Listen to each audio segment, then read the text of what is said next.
Социални служби, студени бюра, папки и печати, без грам душа, отчитат бройки, нечовешки съдби. Родител плаче, те гледат през прозореза дали вали. Деца растат без баща, кажи ми защо. Съдът мълчи, времето реже бавно зло. Справедливост на хартия, лъжа на живо. Разделени семейства, това ли е правото ви? Съдебни зали, студ високомерие, там истината губи срещу лицемерие. Баща иска да прегърне детето си, съдебната практика отказва, ти си мъж. Години минават, детството си тръгва, спомени бледнеят, връзката се къса. Дискриминация с костюм и тога, равенство на думи, на практика пък лога. Деца растат без бащи, кажи ми защо. Съдът мълчи, времето реже бавно зло. Справедливост на хартия, лъжа на живо. Разделени семейства, това ли е правото ви? Големи заплати, но малки сърца, човешка мъка превърната в цена.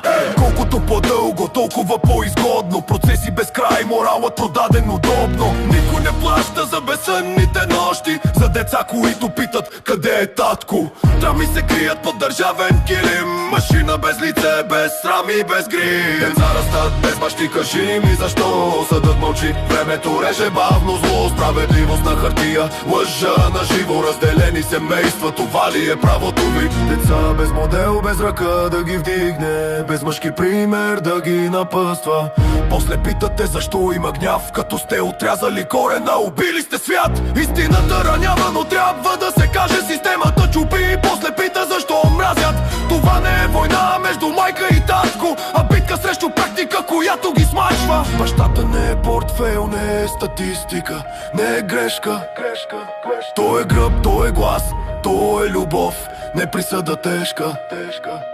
Деца растат без бащи, това е престъпление. Днес ноша са закони и бездействие. Докато мълчим, всичко ще е така, но тази песен е глас и няма да спра.